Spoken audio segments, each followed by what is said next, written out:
Is he coming on tonight? If it says scheduled, clearly that means I'm coming on tonight. Happy Memorial Day. Where are you at, Mr. King? Hi.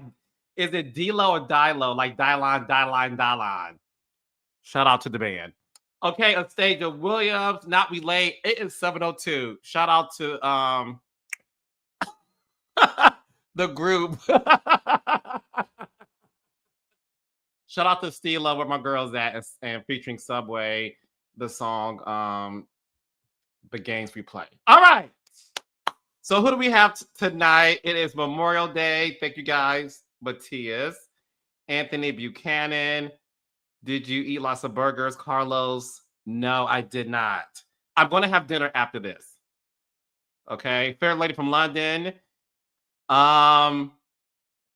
We have lots to discuss tonight. And I want to make sure we start on time. I appreciate all of you. Hey, Nathan. I appreciate all of you for spending your Memorial Day at home with Monday Night Live. We are live tonight. Hey, Sheridan. I missed the pajamas and the Versace rings. Yes, baby. We are back. As I get everything. Hold on, child. Make sure I gotta make sure everything's good. Make sure. Okay. I feel like RuPaul. Break back my girls. Anyways, so I don't want to keep us waiting. We have so much to discuss tonight. Tonight is the return of Phaedra Parks. So I want to make sure we spend enough time to get into that, to get into the episode. Frickin' Frack is back, but I have another frickin' Frack that is back that I can't wait to bring on. So without, what is it? Without much. I took a 2-hour nap, so I want to make sure that my brain was clear. So wait, did I get this right? Raindrops, help me. Hey, Lionel. Is it without much further ado? Wait, okay. Iron King says further ado, right? So, but is it without much further ado? Jill's Chocolate Boutique. Nerlene said it's without further ado. So did I add the much? Take out much. Oh, I am too much. Okay, so take out much. So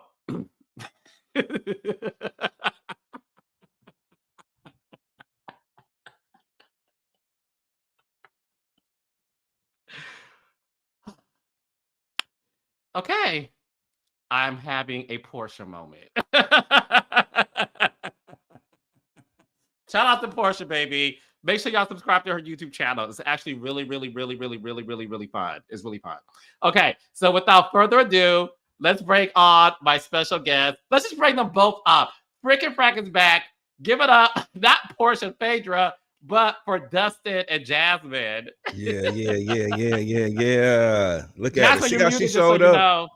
Look how she showed up. That's why we freaking Frack right there. Prepare. Back again, ready for the country club, Kentucky Derby, backyard barbecue Memorial Day celebration.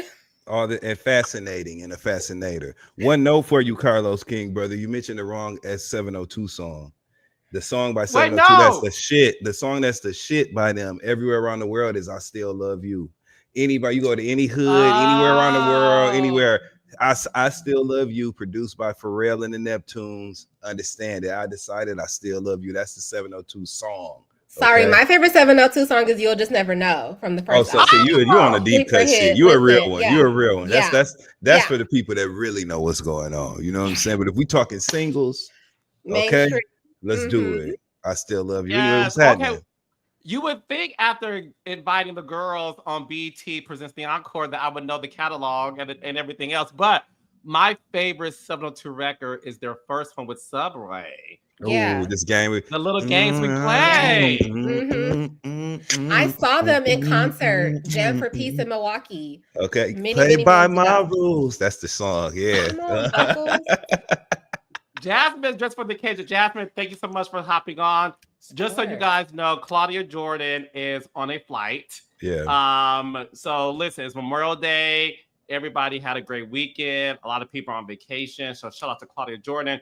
But we have the beautiful safe travels, Claudia. Yes, safe travels. But Jasmine is ready to talk, and Jasmine is dressed for the occasion. But my main question for you before we get into the latest episode of the Real Housewives of Atlanta is this. Did you eat? I did eat. Not on Brittany's tab. I didn't know there were going to be any food. Yeah, I made my own food. I brought a little Lunchable so that I wouldn't be hungry. Again, prepared, showing up ready for the assignment, meeting the mark. You just didn't know the mark meant, the mark being met meant you had to have some smoked oysters or a roll of Ritz crackers in your pocketbook. You know what I'm saying? You didn't know you had to have that, but yes. Or a burnt hot dog, because it is any damn thing. Some Smarties. Shit, anything, anything. At that point, not a Trident layer. Any goddamn thing. I'm trying to tell you. Wait, is B Blue Claudia? Claudia, no, that's a burner account. Claudia, are you on a burner account? Go back to your regular account, girl. Don't give us the fin stuff. Claudia, you're on your fifth stuff. Okay, so before we start, I gotta ask this. Dustin and Jasmine, do y'all have a Finsta? I don't. Nah. I've never had one. I have like a fake. I have a fake. I'm not gonna say on which social platform, but I have one. I do. I need one, and I should make one. I just haven't done it yet. You know what I'm saying? But I also have never created a close friends on Instagram. I've never made a close friends. I don't think I know how to do that. Yeah, I don't do that. I have one close friend, and that's all I need in this life of sin. Hello, closer than close. Amen. Yes. Close proximity, close in nature. Close personal friends. Rick James did an interview before he passed, and they were asking him about his relationship with Tina Marie. And they was like, so was y'all, were y'all lovers or whatever? He kept saying, he doubled down on it. We was close personal friends. And he let them, he left it up to their interpretation. Okay. That's it. And to set the record straight, me and Dustin are not close friends. No, we close friends. We ain't close personal friends. Okay, that's okay. And not for no other reason. Then let's keep it clear. Let's get it. Let's not get this fucked up. Carlos King is an amazing man. He's a fucking CEO, boss ass nigga. You know what I'm saying? Showing up ready for the assignment and absolutely meets all the criteria that any man and even some women that are right with it would want. You know what I'm saying? But we have found a great brotherhood. Y'all could put them rumors to rest. We play into it. We have a lot of fun with it, and we don't mind it because it's a high compliment. You a bad motherfucker. You know what I'm saying? So if they think that's what's going on, it just means that they receive me at a level where that's what my motherfucker would look. You know what I'm saying? So I'm good with it. Wait, there are rumors that y'all are kai-kaiing with each other? Yeah, hell yeah. Well, they think we doing a horizontal polka, Jasmine. Well, yeah. Journalist Jazz will get to the bottom of that. I like to get to the bottom of everything. But what I will say, well, my good Christian ears, I do declare. I like to be on top of my game. But what I will say is, no, listen, Dustin, thank you. Obviously, Dustin is the man that everybody wants. And we've had this conversation before. But one thing I love about Dustin is the fact that he is somebody who is beautiful on the inside and out. So, my nigga. Yes. All right. So, speaking of beautiful on the inside and out, let's start with Porsha. So, Porsha decided to go see a house that had 8 bedrooms. It cost $4.2 million. She's with her sister, Lauren. She's with her mother, Diane. And she is trying to figure out whether or not, per the divorce proceedings, she's trying to get ahead of things. So she is out there looking just in case Simon in the court divorce proceedings if he is allowed and awarded the house in the end. So just to update you guys, I believe this is public knowledge. It may be alleged, so I'll say allegedly just to be safe. But allegedly, in the prenup of Porsha and Simon, when Porsha filed for divorce, I believe Simon revealed this, if I'm not mistaken. But Simon alleged that because of the prenup, Porsha is able to have the house. And I believe she's able to have it for a few years. These are all things Simon revealed. She's able to have the house for a couple of years, or maybe when the divorce is final. So that's why she is still in the house. And I think based on the prenup, Simon still has to pay the mortgage, although he's not in the house. That's all alleged. But just in case the judge does say Porsha get out, she wants to be able to figure things out, because when she was with Cordell, she left with nothing. This is what she said. So she was smart in her second divorce to make sure she had all of her ducks in the row. And in this case, her house is in a row. So Dustin and Jasmine, let's start with Jasmine. What did you think about that scene? I think the house is beautiful. I want to rent the guest house from her if she purchases that home. Her mom looks amazing. Her mom always looks like she has been looking so good the last couple seasons. But yeah, I think Porsha is doing the smart thing. She did an even smarter thing, if it is true, with the prenup that Simon has to pay the mortgage on the house that she's currently in, and she can stay there for a couple of years. So if that is true, she just was looking at this house to have something to have as a storyline, because we know that she can't film in that current home. But you know, Porsha learned from that first marriage with Cordell, who is not perfect by far.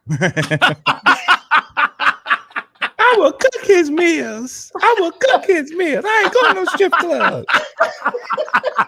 Cordell is not perfect by far. That was some of her best acting. It was right there. But yeah, no, she said, I'm leaving here with something. And, you know, it's the smart thing to do. Women, you know, a woman like Porsha is not going to get burned twice.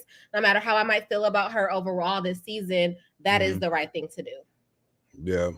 Well, you know, as a motherfucker that just moved myself, you always look at properties, whether you can afford them or not, whether you want them or not. You look at some things that are aspirational. You know, you have to be in certain spaces sometimes to manifest certain realities in your life and your future. And so maybe that's what we saw. To me, I don't like that whole court game they playing back and forth with that beautiful home that her and Simon was living in, because let's be clear, that was a badass house, right? But that game they was playing about who can occupy, who can't, being caught all up in that court shit, way too player for that. And plus, your home is somewhere that you need to feel stability and comfort. It needs to be a place of certainty for you. You need to know you live in there and not have a looming threat of being kicked the fuck out at will or at any time. So I understand her looking. I wish we could have seen her buying. I wish Porsha's MO this season was, yeah, I know I can't talk about him not want me to film in the house, but I'm going to let y'all and him and all his damn family, because we've seen all them weddings, I'm going to let all them know I'm buying my own house. You know what I'm saying? I wish that is what we saw. We saw her closing the deal on a crib.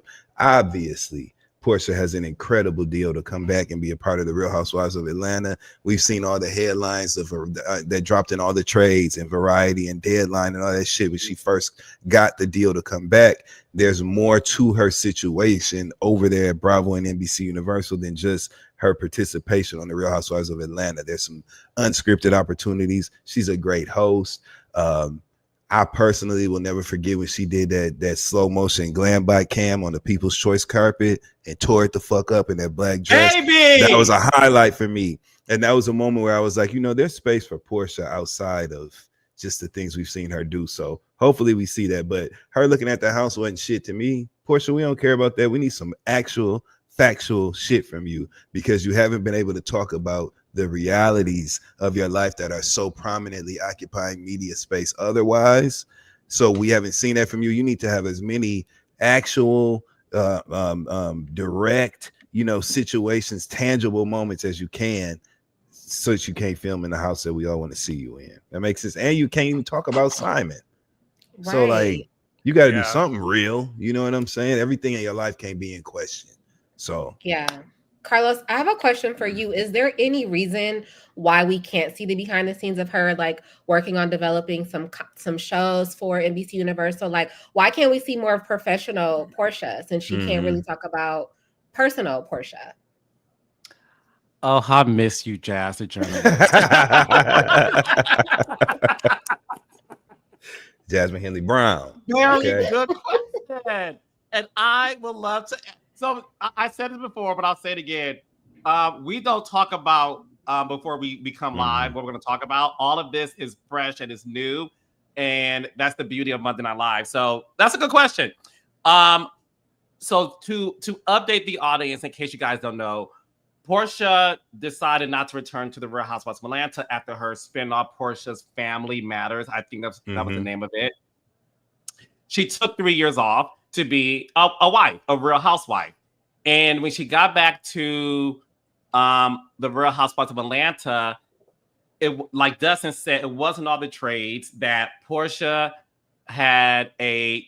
she secured a scripted development deal with NBC Universal so that she was able to develop projects, not only in the unscripted space, but in the scripted space. And at that time, Porsha was definitely the first Black woman on Bravo to achieve such merit. She was the first. So shout out to Porsha for that.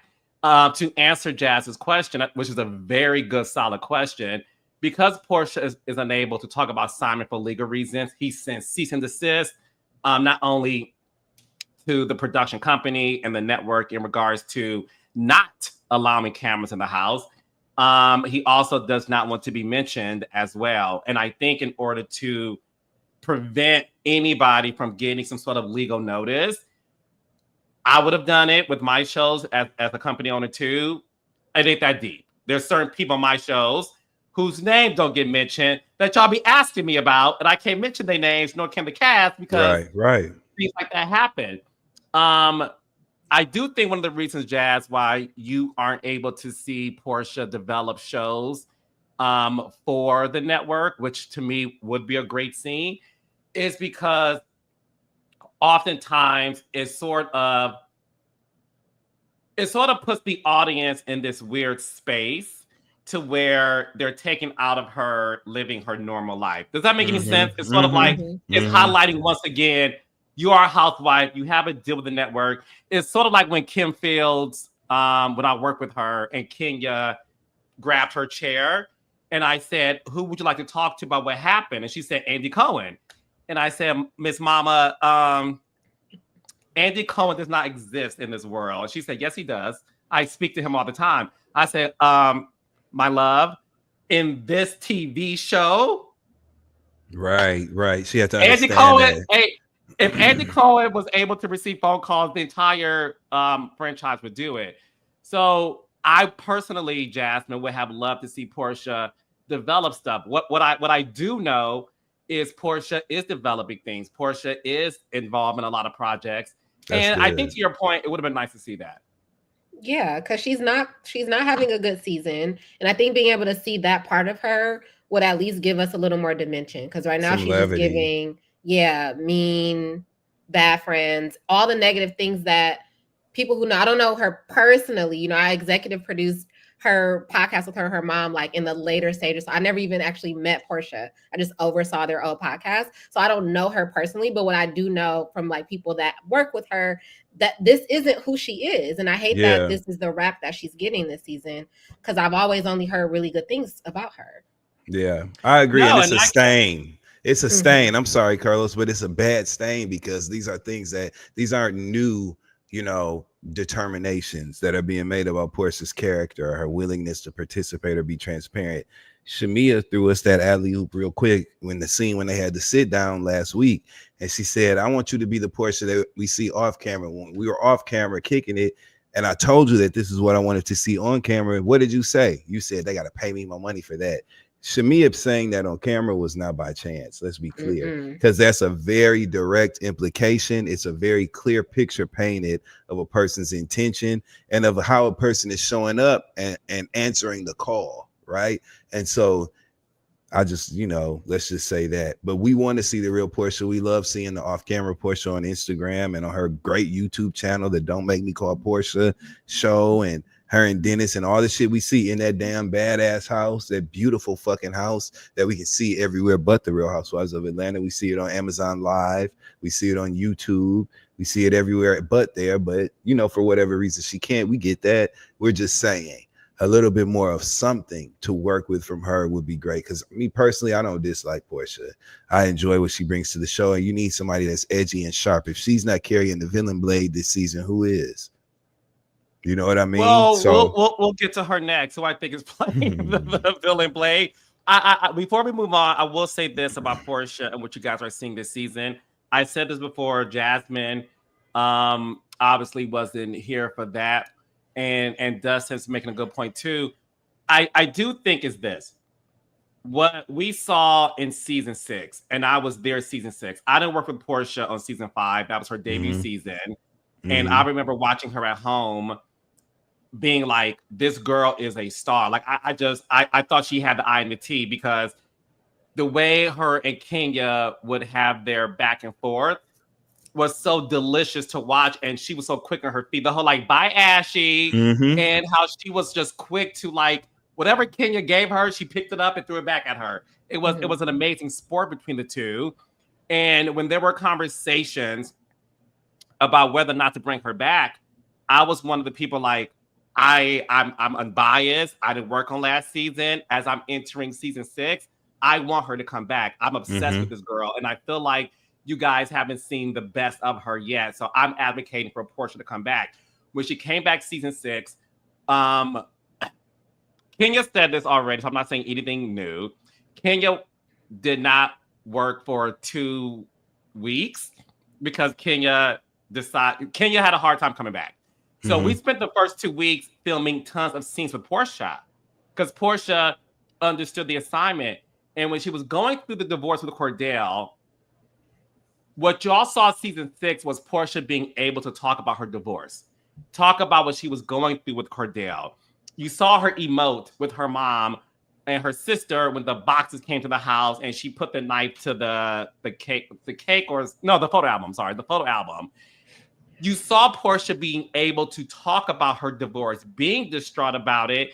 And when she did move to Duluth, and she moved in Nene's neighborhood, and Nene was like, "You're in my neighborhood?" After Phaedra told Nene, like, "Yeah, she lives in your neighborhood." And Nene called Porsha a bad friend. What we, meaning the producers and the audience, knew at that time in Porsha's life was she is not herself, because she's going through this massive divorce, and Porsha was losing lots of weight. Porsha was in a horrible place during season 6, but she was able to talk about it. And when Nene said she was a bad friend, the reason why they were able to get past this, because Porsha said, "I need you to understand what I'm going through my divorce." So when people are talking about Porsha this season, I think what I would like for everyone to understand is, unfortunately, she's not able to give us the level of reality the way that she was with Cordell. And when you're seeing her do things, and Porsha said this on her own YouTube channel, make sure y'all subscribe to it, that she was just like all over the place this season, because she wasn't mentally in the right space. Not making excuses, but I think if you guys who are the historians of Housewives, if you look at Porsha's season 6 going through shit and being called the bad friend, we all gave her a pass because she was going through something so tumultuous. Unfortunately, we're not able to see that because Simon wanted to prevent her from having a great season, allegedly, and not being able to talk about him, film in the house. So all she's able to do is show up and be distracted. So there's another note there, though, Los. There's another note there. Part of what endeared and hooked the viewers into Porsha's story in between seasons 5 and 6, and actually from season 5 moving forward, was there was a freedom, right? There was a breaking of the chains and unshackling that took place. Porsha was very much submissive and very much docile in her role as a wife to Cordell, right? When a lot of people felt like it was undeserved. And it's so much so that she, remember, you were there. She didn't want to go to the strip club when they were in Vegas. She didn't want to do all these things. There was that big kerfuffle on the bus, right? Okay. So after that, Porsha's story became, now that I'm free from this controlling husband, or this husband who, call him controlling, call him, restrictive, whatever. Yeah, right, Jasmine. Now I can exist in the fullness of my womanhood. She got her titties done. She started, you know what I'm saying? She showed up more. She was more vocal and much more like, okay, yes, I am a single, beautiful Black woman. And yes, I do have sex appeal and natural charisma. And she stepped into it, right? But you really only have one opportunity to make that pivot or go through that portal. Once you're there, you're there. So seeing Porsha in this iteration of a divorce, right? Which of course we have empathy and fellow feeling for her, but that combined with the history and the track record that we've seen that is less than ethical, we'll say, right? Well, depending on where you stand on the side of those things, there's questions that can be asked. So it has waned the amount of grace that she's been given this go round. You know what I'm saying? It's a different divorce arc for Porsha this time, because it's a completely different Porsha. And I think people are struggling with finding empathy and finding fellow feeling for something that we all understand to be a difficult circumstance. When you think about what she has imposed on others through her own actions. And I think that's the bridge that people are kind of having difficulty finding this time around. That's the difference.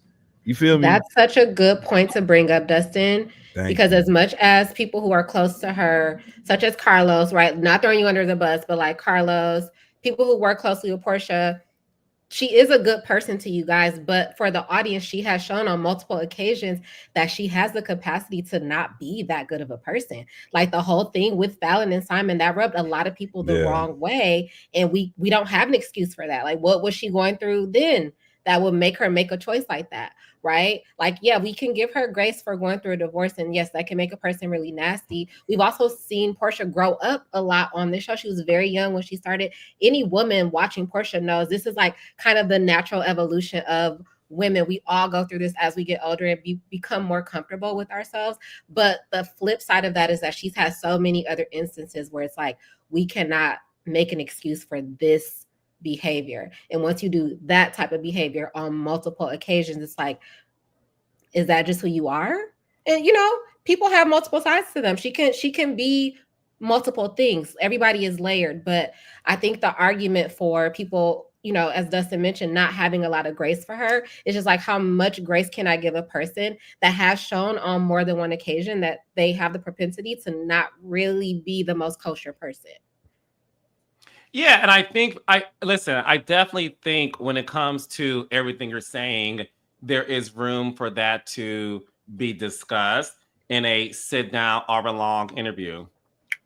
So I can't wait for it, because I'm a person who likes Porsha. So her in conversation with you, I welcome it. I like Porsha. I like what she's bringing. I just recognize certain shit for what it is, and I wish she would just stand in it. Just stand in it. Porsha just be like, I don't like them, so I'm gonna say this. I'm mad at Drew, so I'm gonna go to dinner with her. Since she want to film with my baby daddy, now I'm gonna film with her nigga on camera. Just say it, and then people can't receive it. That's why people love Kenya, because when Kenya was on some bullshit, she would just say it. They're like, oh no, I'm absolutely gonna, and then you would have it. I think that's the difference. You know what I'm saying? Yeah, the world can respect a villain that stands in their villainy. Yeah. Yes, no, I love a villain. Speaking of which, I want to get to Britt, who some people are calling the villain of the season. Jasmine, I have no idea how you feel about Britt. This is why this episode is so thrilling to me. So in this episode, hence Jasmine's costume is the ode to Britt. Not give it up for Jasmine's Fascinator, y'all. Give it up for Jasmine's Fascinator. And gloves. Yes. Okay. And gloves. I'm not sure if she plays golf in this outfit, but we will ask her that later. So not only do I pay people, I like to feed them too. So Jasmine, M&M peanuts and Tootsie Rolls on me. Now, with that being said, I don't eat no Tootsie Rolls, baby. I'm so sorry. I'm not impoverished. I'm not eating no Tootsie Roll.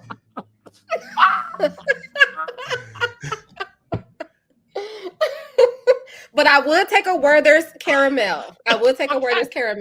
I'll take a Werther's original. You can call me old as you want. Them motherfuckers is good. And anybody, the grandmama, great auntie, friend, special friend, if your grandma is in that life, whatever, I want one out the bottom of your purse. I love Werther's and I love them strawberry candies. It's in that strawberry wrapper. I'm old school, so run that.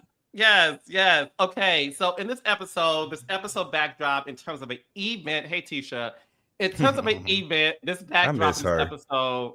I miss them. Go ahead, Carlos. Okay, I will. Okay, this is so much fun.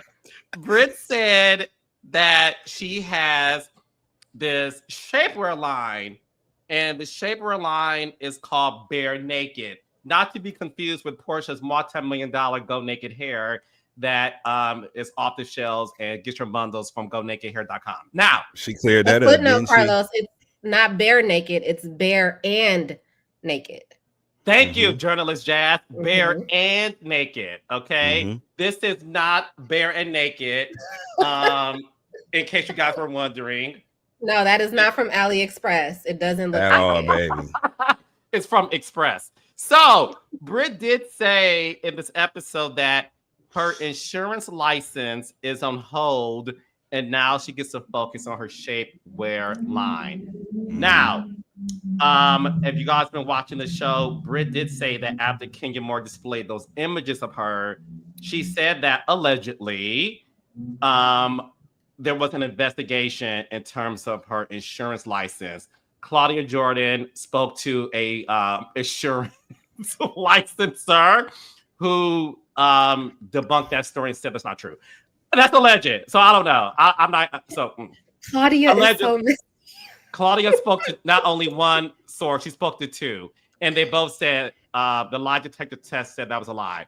That's what Claudia's sources said. We do practice journalism on Monday Night Live. So I want to touch on that before we get into the event. I thought it was carefully, if I'm being honest, I thought it was carefully crafted to make that statement in terms of why we are now going to focus on the shapewear line, because we haven't seen Britt at work. And that is something that I think when you're a new housewife, we want to see you at work. We see Angela Oakley in her rental properties. We see Shamea at the radio station. We saw maybe one scene, I think, of Kelly at work. I would love to see more Kelly at work. But we haven't seen Britt do anything in terms of work. When that comment was made, did you think it was used as a way to dispel the rumor that her insurance license did, in fact, get canceled? I don't know that it did much to dispel any. I don't think anybody was like cared about it anymore. Honestly, I think by the time this is introduced, like we're kind of over it. Angela had already called her out about the story that she started to tell about her insurance license at the forgiveness brunch or whatever. So I think we as the audience are, I'll speak for myself. I stopped caring at that moment. I was like, something in the milk isn't clean with this. She's probably lying. I'm ready to move on. I'm ready to move on from Britt just in general. So I think that also might be why I just I don't really care. You know what I mean? She is a villain this season. Anytime you starve people, that's villainous behavior. It's very rude, very mean, very nasty. Jasmine. But maybe she was starving them so that they could fit into her shapewear. That's why she didn't have any food. So yeah, just to answer your question, I didn't care either way. Like, girl, all these ladies have these businesses one season, next season they have another business. She's gonna be a rapper next season and working on her album. It is what it is. It wasn't a big deal. It didn't even stand out to me, honestly. It stood out more to me that she couldn't afford to pay her entire party or to pay for her entire party to eat. That's what stood out to me the most. Okay, so two things. So thank you, my love. Two things, right? Number one, let's get on the food issue. That food thing, for me, I look at it the same way I look at, like, if I was Black China and Tokyo Tony was my mama, nobody would know about it. You know what I'm saying? I would lie to the bitter end about that. Not lie, but I just would never put it out there. If she said she was my mom, I'd be like, I never seen that woman in my life. You know what I'm saying? Certain things the audience did not even have to know. Brit exposing that faux pas with the food or whatever. You should have threw that card down on that table so fast and been like, feed everybody in the room, we'll take care of it. You know what I'm saying? So that you don't look inadequate in that way when you on a show that is all about optics and all about how presentation. You know what I'm saying? On the show where your castmate was gifted a $500,000 SUV in the first fucking episode, like that kind of stuff matters. In addition to, who in the fuck wants to have an event where you're not feeding motherfuckers, where people are in there with a plate and an expectation and no return on that? I just don't think it was cool. To me, like, her husband should have stepped in and been like, and who knows if he did or did not. We don't know what took place, but based on what we saw on the screen, it would have been nice to see somebody fix that, or us not even know that happened, because unfortunately it made people look like Brit is not taking care of her business when it comes to bills, shit like that. You know what I'm saying? The classic things that they love to throw at housewives, especially black housewives. They do this, and when I say they, I mean the critics of the show and people who speak negatively about the show. They love throwing the accusation of a person living beyond their means or not really having access to means and resources like they do. They love throwing that shit at the black housewives. And so you know that exists. Britt, you're a person who was looking at Ferraris the week before. You know what I'm saying? You live in this beautiful home with this Rolls Royce SUV. Pay the money to feed the damn people. When you see them sitting there, there's no way that people should have been sitting there hungry. You know what I'm saying? So there's that. Second of all, the reason that her having that conversation about the bare naked launch didn't land is because we don't know Britt as a person, right? We've seen Britt in 2 scenes with her family, and then we've seen the totality of what we've been presented to on behalf of Britt in the show is her in conflict with Kenya and her in conflict with the women as a residual element of her conflict with Kenya. That's all we got. So when she offered the intention of the event over verbally to Kelly and them, I believe it was Kelly and Shamea at that point in the show, it didn't land because we don't know her tone when she's being sincere. We don't know her tone when she's being fake. We just know her arguing or defending herself against whatever odds, right? And so I think that's why it didn't land right, on top of her simply not having her shit together with that event. It's really that simple. She just didn't have her shit together. So we don't know her. You don't have your shit together. That's not landing well with us. This is episode 12, and we saw Britt tell her castmates, well, I just feel like you guys haven't gotten a chance to really get to know me yet, and so I wanted to have this event. That's a problem if we 12 episodes in and reintroducing a new housewife to the series. That's a problem with the deliverables from Britt. You know what I'm saying? I think she got what it takes. I'm not hating on her. I don't want to see necessarily her not come back or whatever. I would just love to see her dig deeper, or at least lean your Louboutin all the way into the villain role. If you're going to be a villain and you're really going to be on here giving these women hell, give them hell. You know what I'm saying? Like, do it. Just be upfront with it, because the act is not landing well with the viewers. I based on what I see. Yeah, she's a hard one to connect with. I made a YouTube video just recapping like the first couple of episodes of Real Housewives of Atlanta, and Britt is very familiar to me. Like, I know a person just like Britt. They've had some really bad experiences with women. She's a beautiful girl, and people try to eat me up about this because, like I said, Britt is a beautiful girl. She's probably used to women treating her badly because they're jealous of her. And everybody was like, well, you're acting like everybody else on the cast is ugly. I'm not saying that, but some people internalize that jealousy like really, really deeply. And Britt seems like one of those people. She wanted to be liked in this group, and then she wasn't by the person that I think she really wanted approval from, which was Kenya. She didn't have that right away. And so that soured her for the rest, the rest of the time there. Yeah. I talked about how she is coming off really unlikable, but that I didn't want to see her go because she actually drove a lot of the big drama at the beginning of the season. Now that didn't really go anywhere. It's, there's another story going on. We've kind of gotten away from that, but she was a talk of the town before this aired and for the first few episodes. That is a good housewife, whether you like her as a person or not.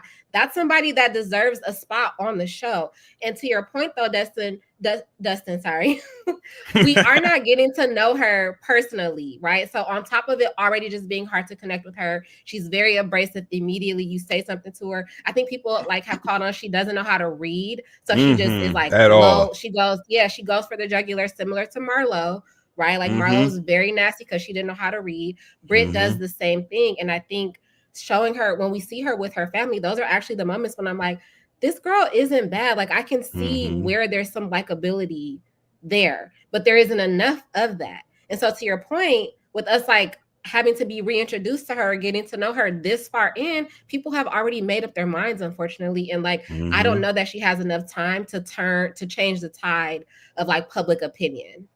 One more point before we move on. I'm sorry, Los. That's my second time Carlos. jumping on your feet. I'm sorry, bro. But this is a rich section of the stories, right? My thing is, people can look at Britt being the victor in the her versus Kenya situation, right? Because let's be clear, Kenya's off the show. And Britt Edie is forever going to be known as the person that got Kenya. Some people might say ran Kenya off the show.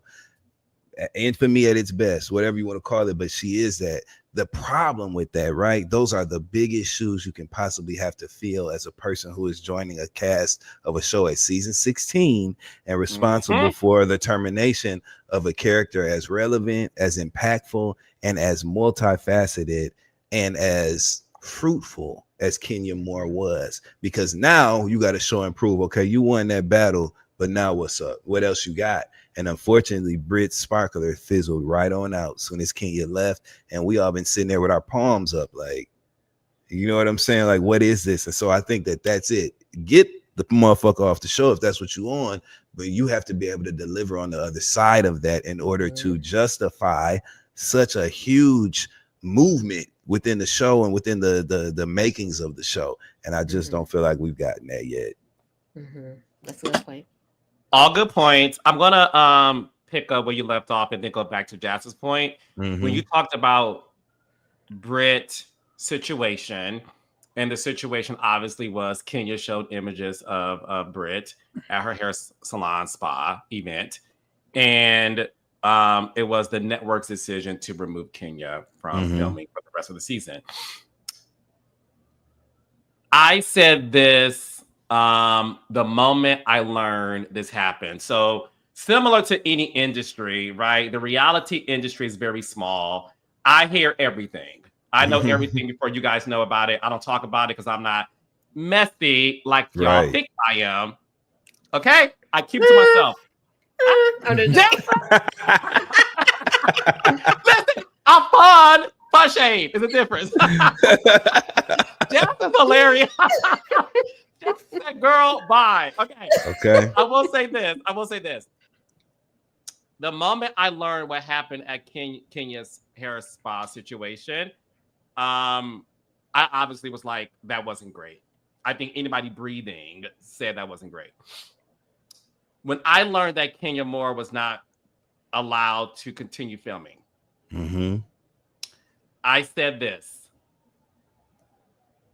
If I was Britt Edie, I would have fought for Kenya to stay, because I would have said to Britt, you will be known as the girl that got Kenya off the show.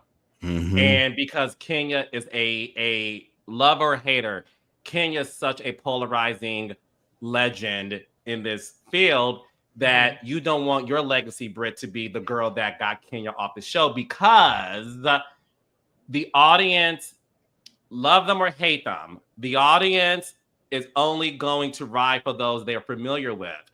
And when it comes to Kenya, you are right, Dustin.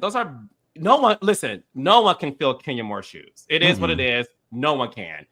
So the unfortunate thing about what's going on with Britt, and I do feel bad for Britt, I'm going to say this.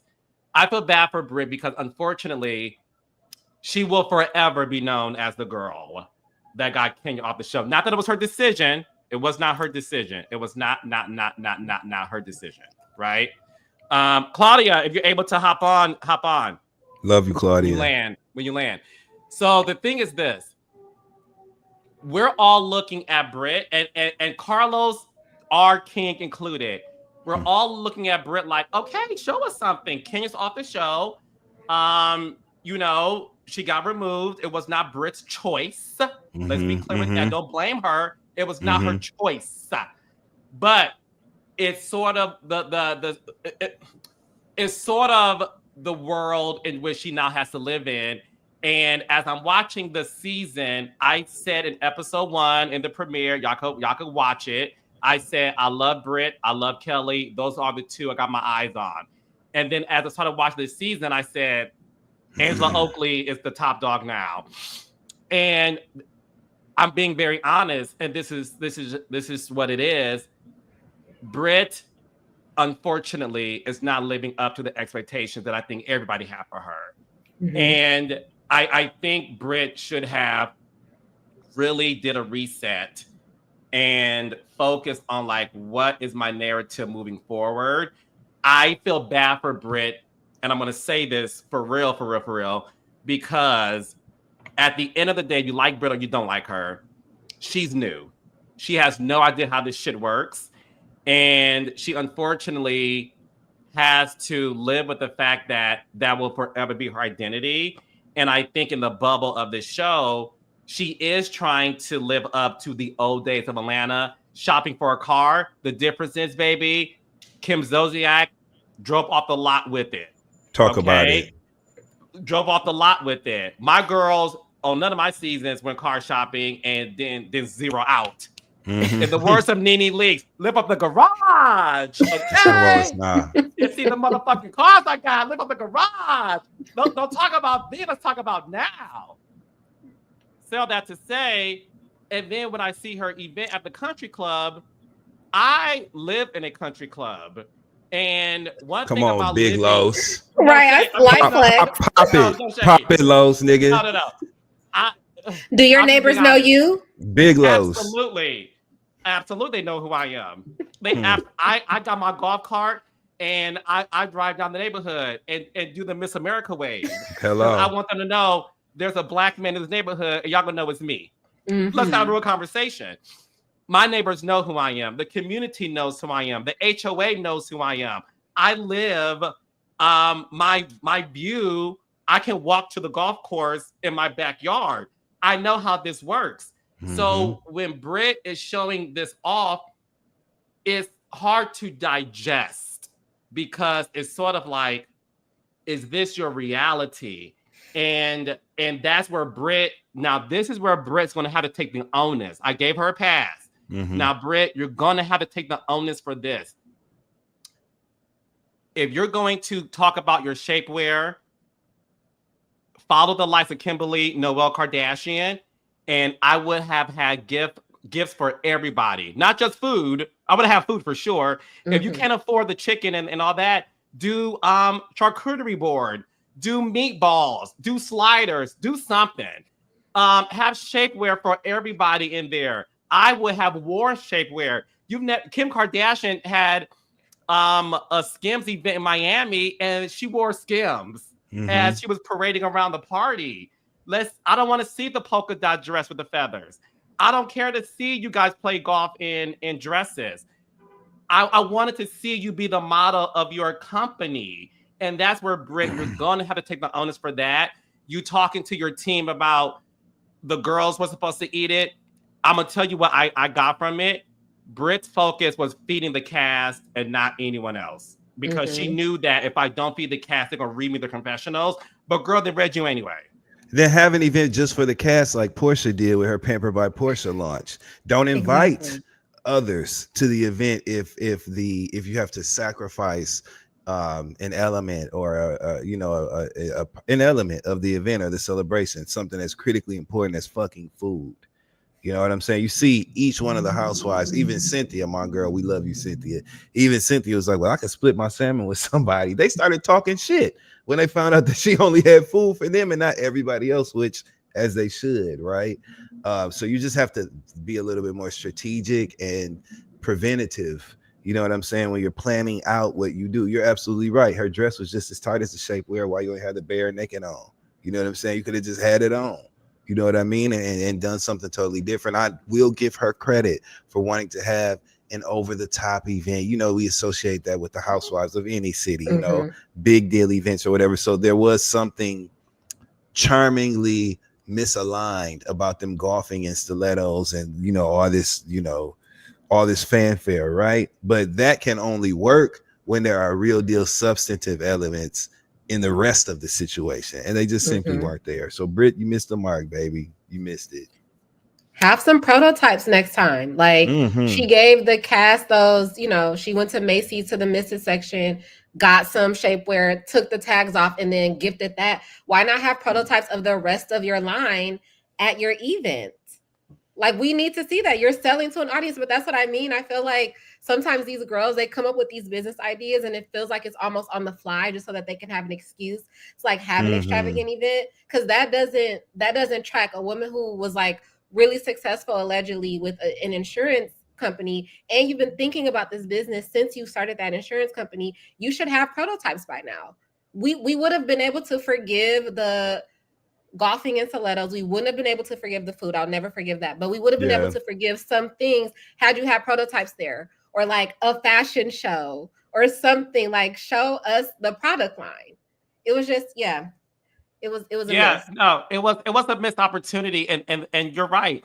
Listen, the sad part about reality TV stars nowadays, not all, but some, is exactly what Jasmine and Dustin are pointing out. Some of these new girls are just trying so hard to be the moment instead of allowing the moment to be them.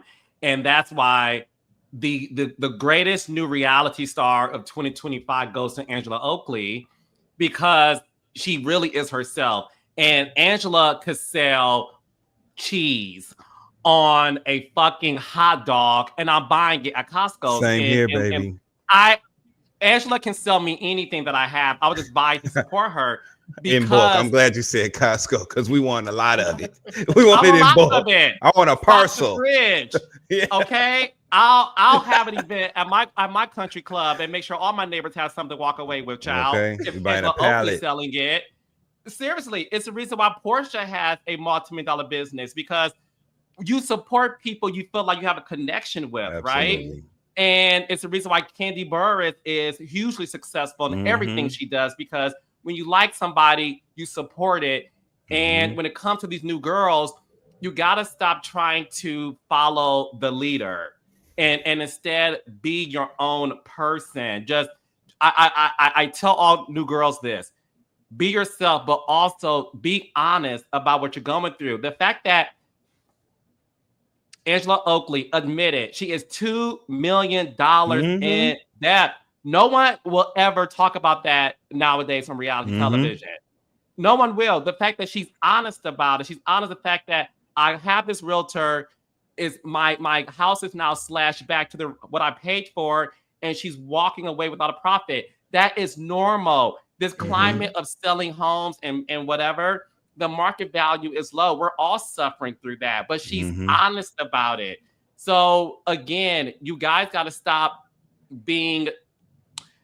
trying to like be what the show used to be and just be yourself. And all of you girls need to study Angela Oakley if you're going to join reality TV starting today moving forward, because she did it right. And that's exactly why she is now the fan favorite. I'd say don't study her too hard, though, because then we're going to get carbon copies of Angela.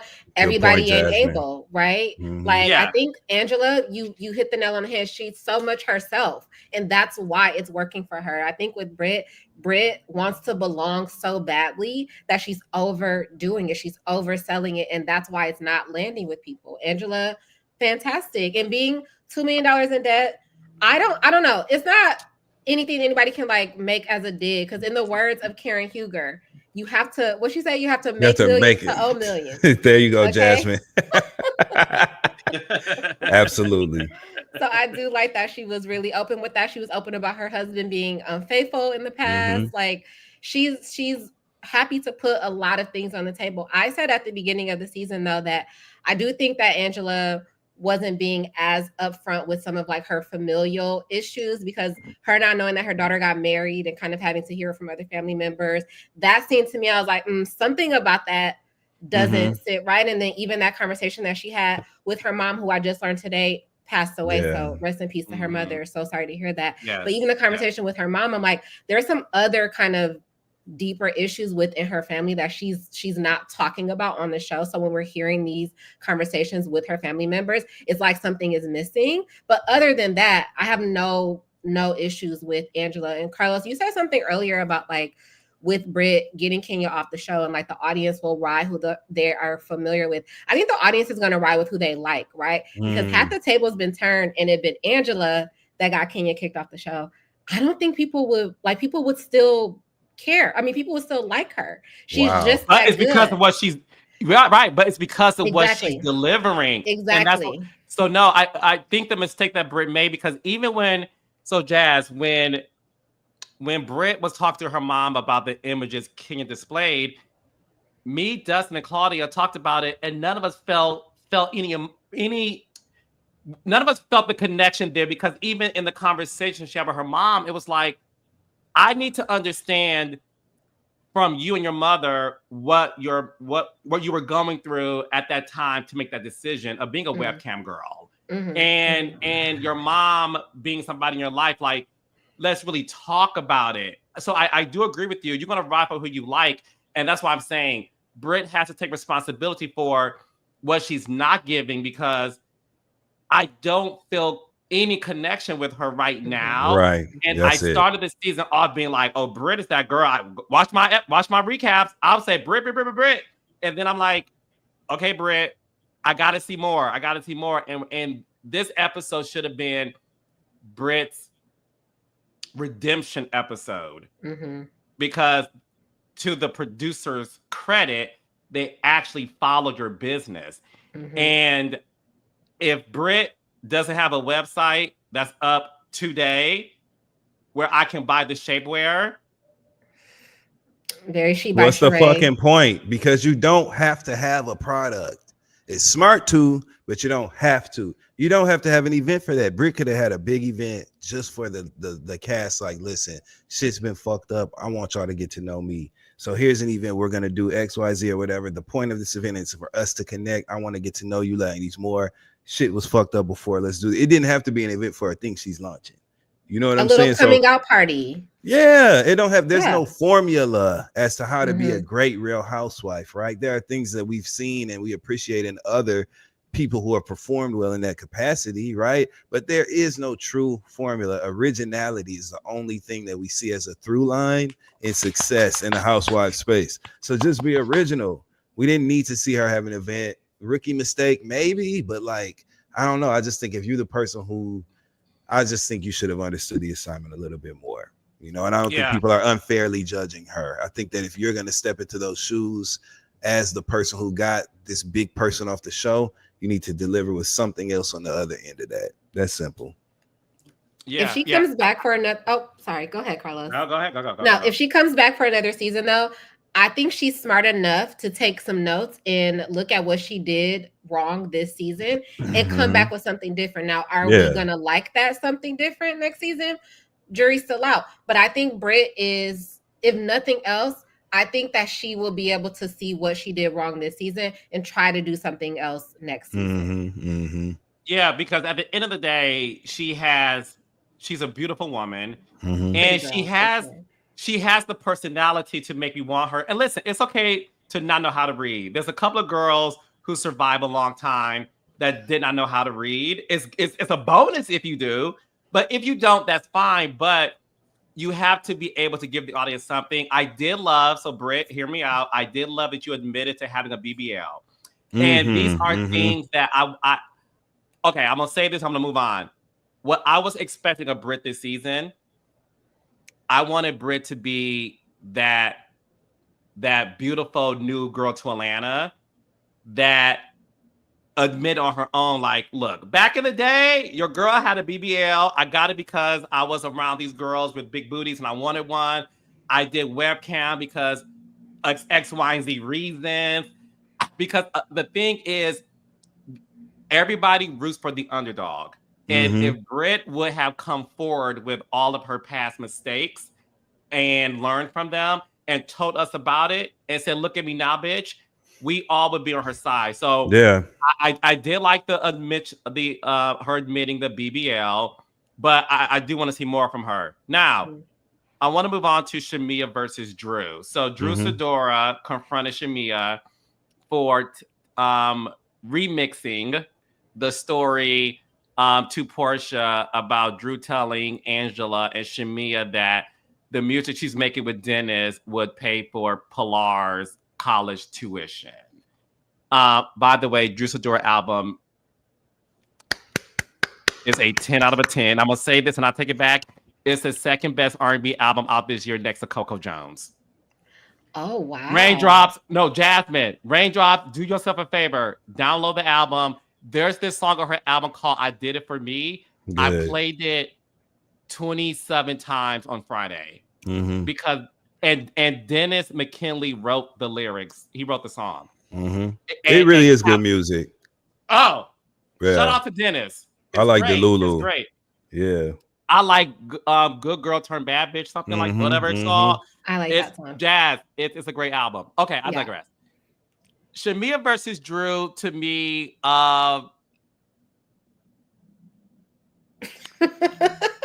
I've seen better reads between Monique and Porsha. I mean, that's for the people that really know the show. Yeah, if y'all just watch Housewives today, y'all won't get this. Season 6 is Savannah, episode 9. Thank you. Oh my Monique, goodness. I know. It's all in here, babe. It's all in the brain. Season 6, episode 9, the Savannah trip. Watch it. So Monique was Nene's friend who got read by Phaedra, and she said, "I don't feel read." And then she tried to read Porsha at this bar because Porsha was like, "Oh my gosh, your husband was dating Candy and Phaedra." Right. And then Monique said, "What about your husband?" It was a weak read. I didn't like the read between Drew and Shamea. I thought it was lackluster. It did nothing for me. I love you, Drew. I love you, Shamea. I thought it was lackluster. Flat. It fell flat. And you want to know what's interesting about Drew? I have notoriously been very, very hard on Drew, especially on. You called her late once. I did call her late, and she is, she's getting better. Yeah, but she's still a couple minutes past. Okay. Jasmine Henley Brown, ladies and gentlemen. Okay. But I have been enjoying her a little bit more. She looked phenomenal on your interview. I've never not said that she was she's a beautiful girl, and I've always maintained that. She just gives actor all the time, and she does have very whack reads, very rehearsed. But Shamea they're on the same level, because what was Shamea what was that? Is Shamea, she has so much potential. I'm very disappointed in how her balloon is just deflating. She has every component to be the queen bee of Atlanta. I thought we were setting her up to be that, but she is so comfortable playing the back. She's so comfortable, not taking charge. If she had if she even acted a little bit more like Brit, if Brit had what Shamea had, Brit would be it. Shamea has every component, but she doesn't have the right attitude to really take over the franchise and be like the queen bee. And yeah, her read, she's just so crass to me sometimes. I'm not. I think Shamea is a sweet girl. She's falling flat for me though on this season. I'm not gonna lie to you. I'm not. The problem is what we saw from Shamea at Brit's bare and naked event was such a sharp contrast from what we saw at Shamea during her birthday, when all the women had on white and she brought them up to that sitting conversational room in her house upstairs, and they sat down and she kind of led and guided that conversation. That's the Shamea that felt good when we were watching the show, right? That was the Shamea that felt as if there had been an advancement or some progression in confidence and in showmanship as a housewife. That's the Shamea that we were enjoying. What we saw at Brit's bare naked event, the barking, and honestly, even if they did have good reads, quote unquote, in this conversation, it was a conversation about fucking nothing. They don't have a reason to be mad at each other. Okay. And so that's why we're all grasping for straws to try to make that shit work, make sense, or find something to be attracted to or to enjoy in that conversation. They don't need to be arguing. It's that simple. Drew did not say that she was paying for PJ's college in a nasty way. She threw a jab. You know what I'm saying? It was not well-intentioned, but it was a jab nonetheless. And Porsha's daughter was mentioned. In this space, anytime you even say a child's name, you are quote unquote talking about my child, and now it's fucking up. And so it's on. You know what I'm saying? And I think that's kind of what they took after that, but they just don't have a reason to be arguing, and that's why it fell flat for us. Shamea, run the show, hold court, be the girl, the woman that you are. Everything, like Jasmine, you just beautifully illustrated how Shamea has all the tools. You got everything it takes. Arguing with Drew, turning your back, yelling, not being composed and poised, like all of those things kind of lessen your score, essentially, right? Because we're keeping score in that conversation of who's ahead of who. It lessened our score. I just think it was beneath what we were initially presented with from her. Take us back to that season, get these ladies back together in that room at your house and sit down up there and talk about some real shit and run the show. That's what we want to see from Shamea. So 100%. I'm gonna say this, and I said it before. Y'all tried to read me, not you, Dustin or Jasmine, meaning some of the people in the chat. I'm gonna say this and not take it back. The reason why everybody fell in love with Shamea the first episode is because there is nothing like seeing the full life of a housewife, the fullness of their lives.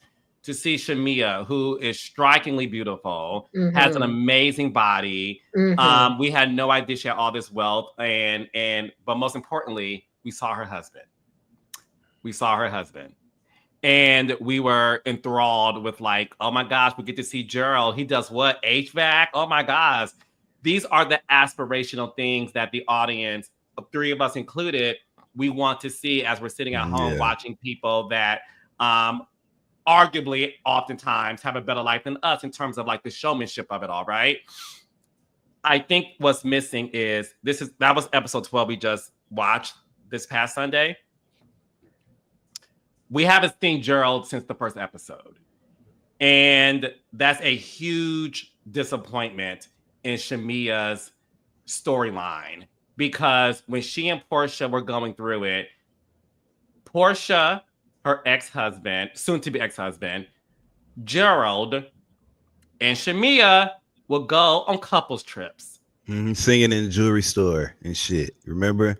They was buying them rings and Porsha was crying. Her and Simon was crying. He looked just like when Esther Roll had dropped that punch bowl. And she said, damn, damn, damn. He was crying right up there. Same tear stains.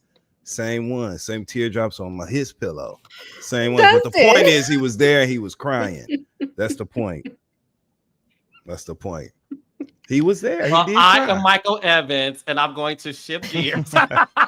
When you're young and in love. I am. Anyway, that's for the people that Carlos, I don't mind not seeing her husband. Honestly, I think seeing him in the first episode was enough. We know he exists. He's a real person. The rumor is that she didn't join the show for a while because he didn't want to film. So I think knowing that going in, I'm okay with not seeing him super often. But that might be a personal preference. But I feel you. Okay, so I was gonna say this with it too. So they were going couples trips together.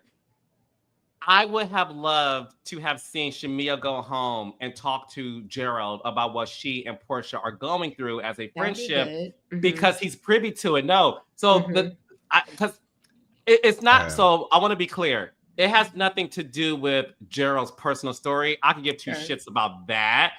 But when it comes to the Real Housewives of Atlanta, a lot of us love Nene day one. But we love Nene with extra credit on her report card because of Greg leaks. Absolutely. Because it was something to bounce off of. Yeah. We love Cynthia, but baby, the extra credit was Peter Thomas. We loved Phaedra. The extra credit was Apollo. We loved Candy. When Todd came on, Mama Joyce came on. We were like, oh, Candy is the star of this season. Let's have our conversation.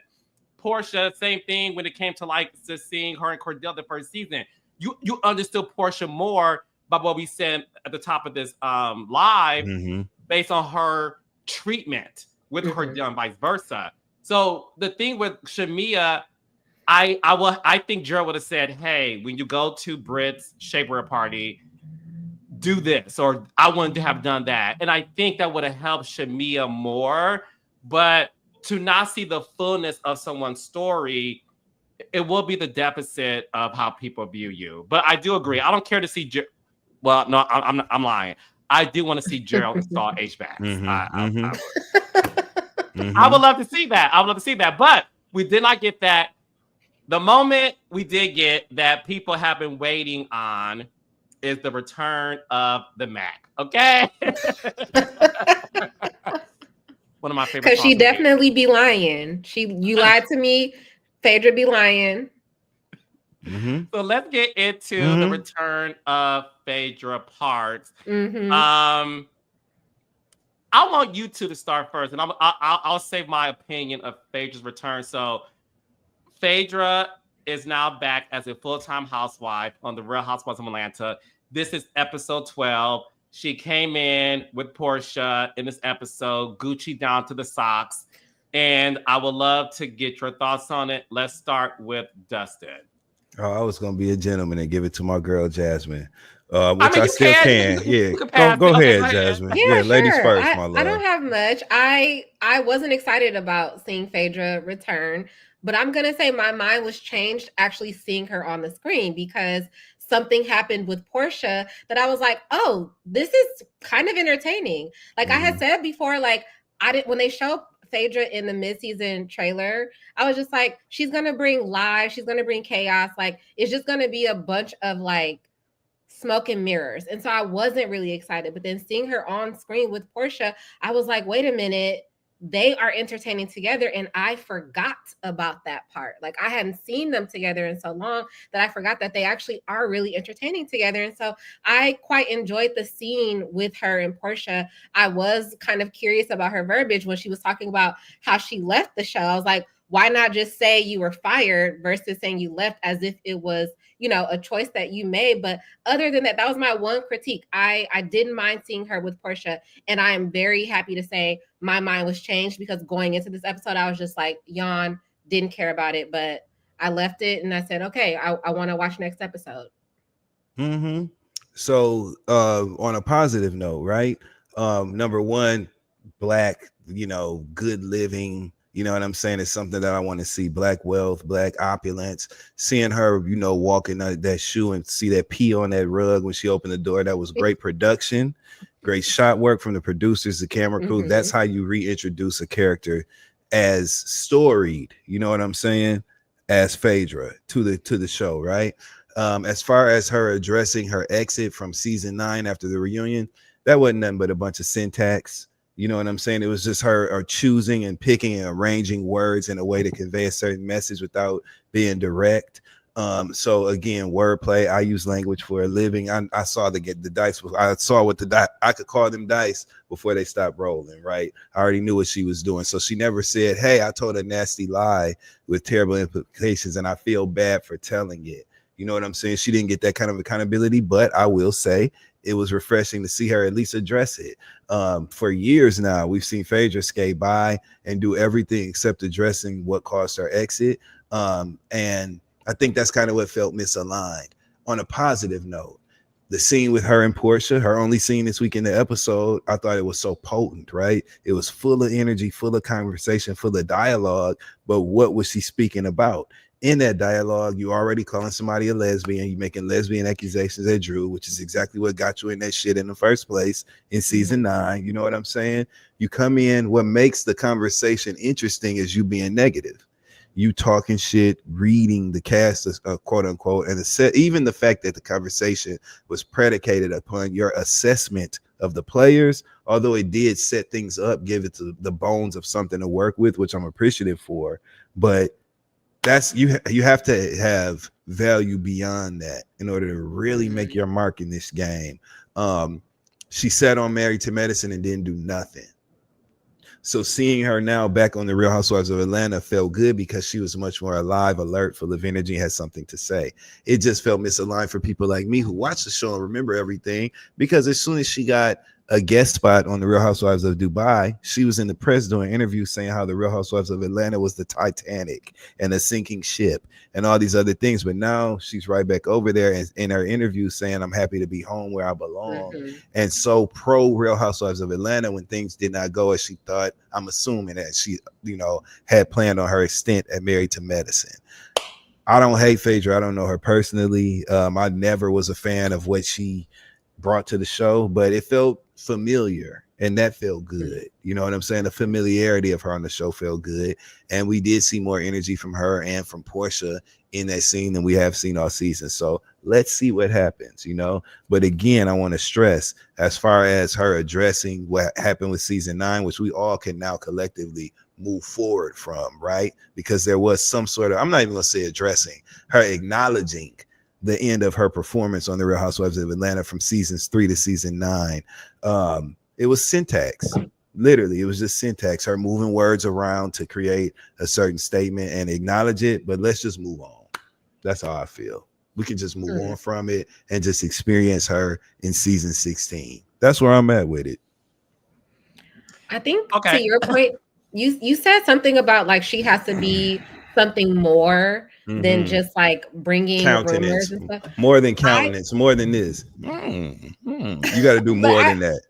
I think that's what audiences are looking for from Phaedra. Like, I don't think anyone was wanting her to come back on the show so that we can get a whole bunch of her personal life. Because I feel like at this point, we know we're not getting that. She was on Married to Medicine. She had that, you know, the little stint with the guy.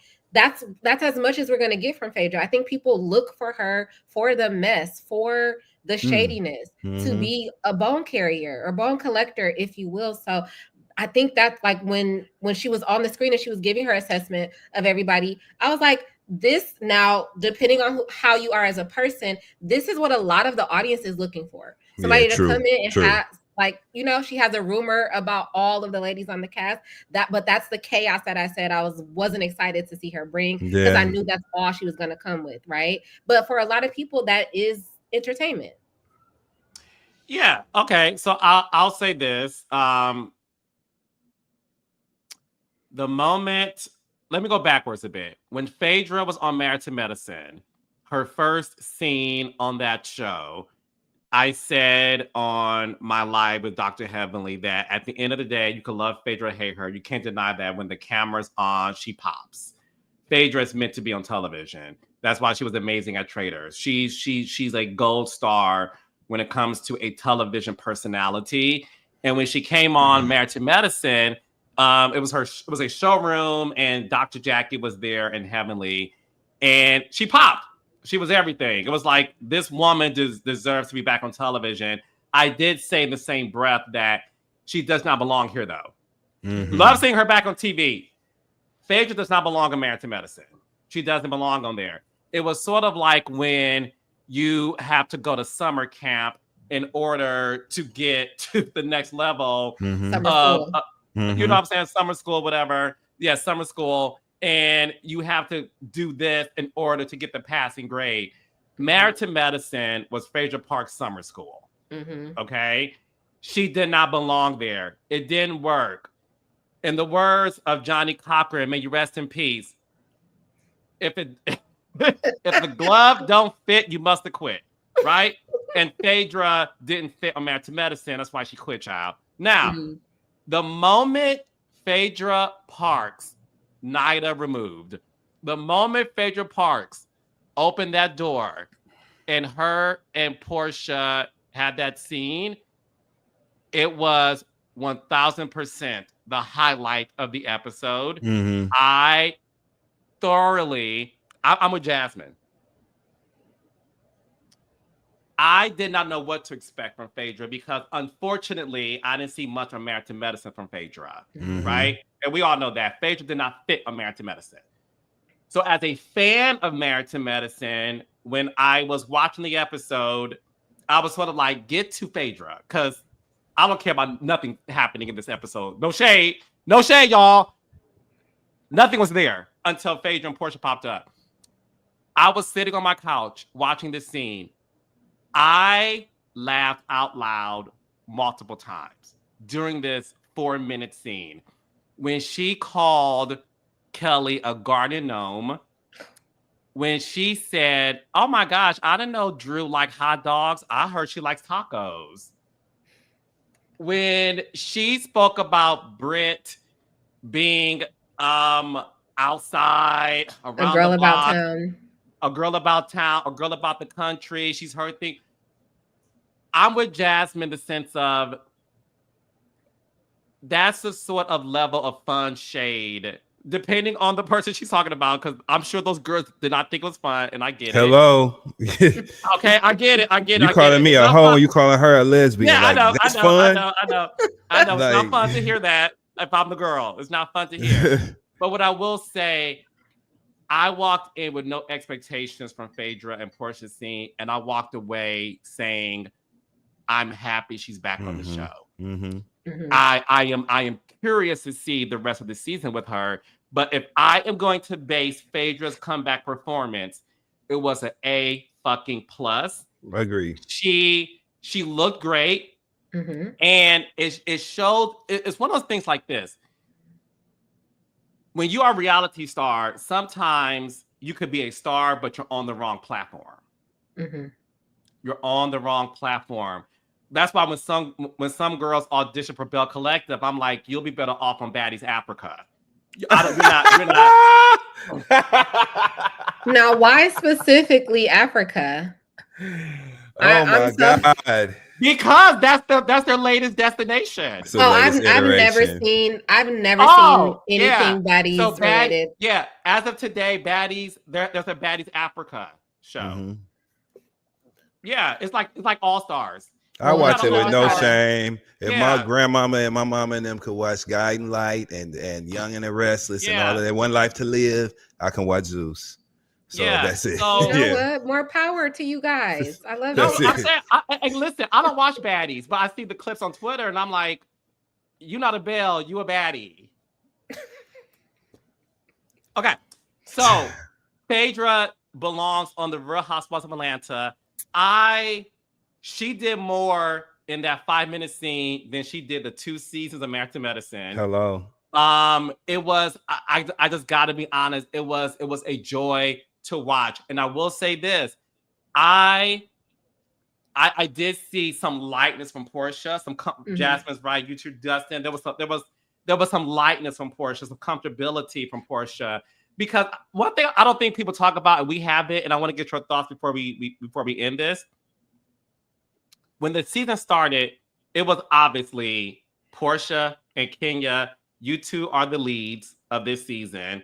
Y'all both started same day, same bat channel, season 5, and you two have to run the season. And I think Porsha and Kenya understood that was their assignment. And I think when Kenya got removed, I think Porsha was like, I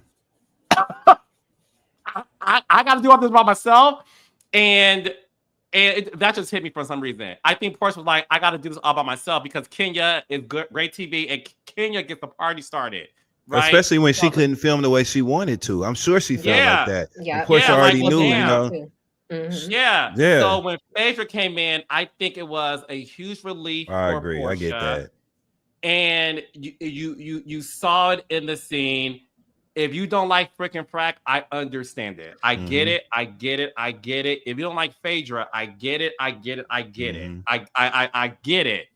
I am only basing this off of the scene. And if we're going to base Phaedra's comeback solely off of the scene, we all have to admit it was a 10 out of a 10. It was a good scene. I agree. I want to know how you feel about freaking frack, because I love the analysis that you gave in regarding Sutton and Garcelle's friendship, right? What do you think about Porsha and Phaedra's friendship, considering what we know about like off the show, on the show? What do you think about that in juxtaposition to the scene that we got this week with Phaedra's return?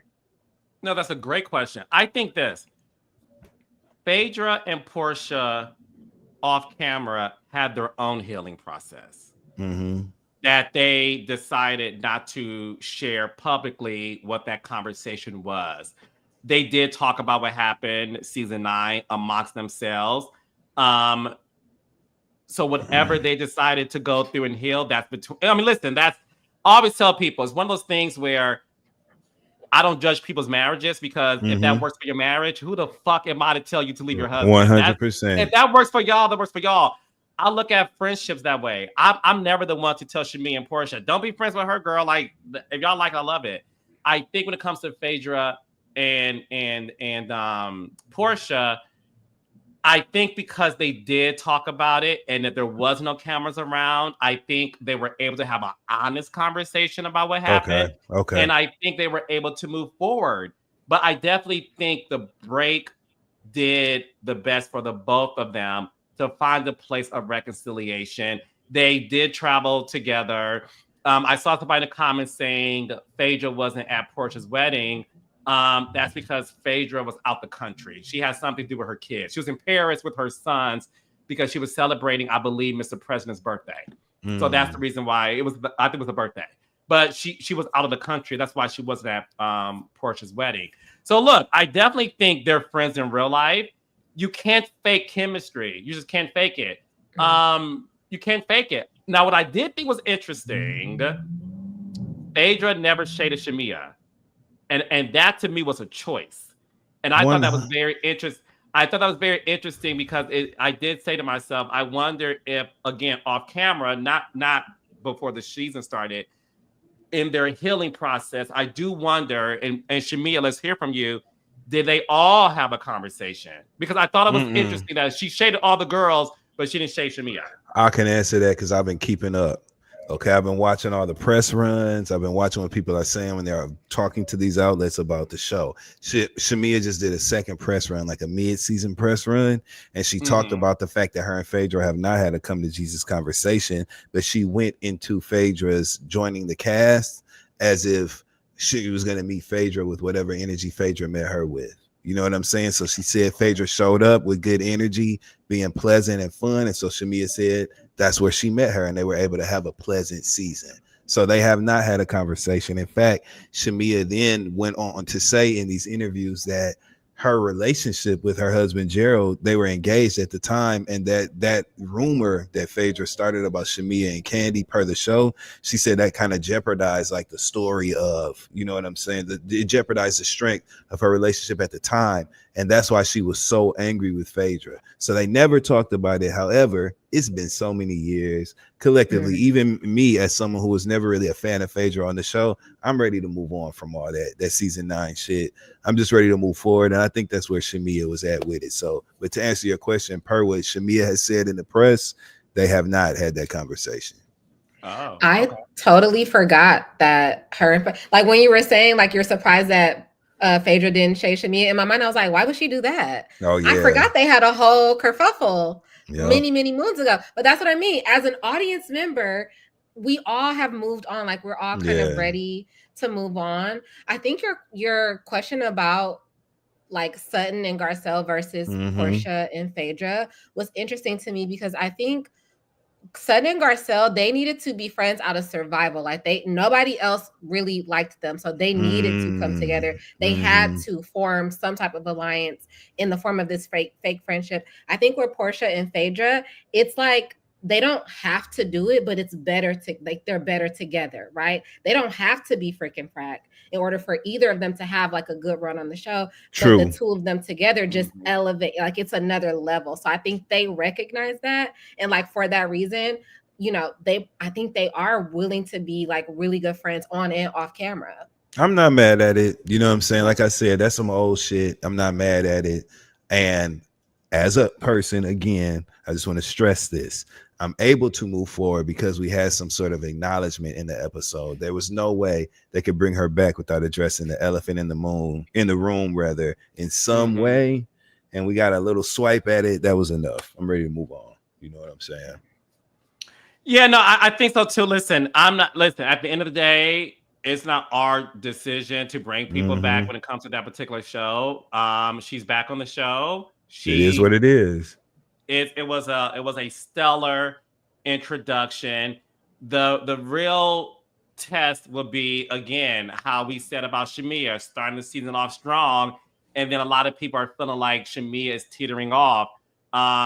Angela Oakley starting the season off okay, but now she's rising to be the top dog of the season. So we just have to wait and see. But if I'm judging that scene, it was a 10 out of a 10. And the girls are in Grenada next week, so we get to see what happens there. But listen, she's back. She's back. She's back. And so is Jasmine. All right, so Jasmine, what do you have going on that the raindrops and the audience can support you on, love? Oh, you guys can follow my YouTube channel, and like I'm at J Henley Brown on all social platforms except for Twitter. It's at J Henley Brown with an underscore. But yeah, follow me on all platforms. I'm doing TV, movie recaps, reviews, all that good stuff. And Dustin, what about you? Because Dustin's on tour, honey. Cowboy Carter. And I am on tour. And Dustin is riding or being is it road ridden? Written. Mhm. Is it written? However you describe it, as long as it's happening, I'm fine with it. Y'all are too freaky for me. I'm a good Christian woman. You sure are a good Christian woman, and you're a great reviewer on your content too. So everybody, please follow Jasmine Henley Brown. I'm a fan. And Jasmine, your reviews lead me to go watch the shit that you be talking about. I respect it. People really need to fuck with it. Thank you. I'm on tour this Saturday. I'm in Seattle, May 31st in Seattle. You can go to DustinRossLive.com. All tickets are available. We just added Dallas on July 2nd, Houston on July 3rd, and San Francisco in July as well. So make sure you go to DustinRossLive.com and come see me tell jokes and talk shit. I just want to see your teeth. That's all. So pull up. Yeah. Yep. I like no teeth. So Dustin, thank you so much. And Jasmine, thank you so much for hopping on Memorial Day. I love you guys. And Raindrops, happy Memorial Day. Thank y'all so much for spending y'all Mondays with us. We really appreciate it. I love you guys. Please support Jasmine. Jasmine does great reviews. She really does. And as you all know, Jasmine's very smart. So her reviews are very smart. Oh, very smart. And she's funny. So you get to get a little fun shade with it. Mm-hmm. And as you all know, Dustin has the same quality. Please support his amazing tour. And Raindrops, you may see me pop up. Yep.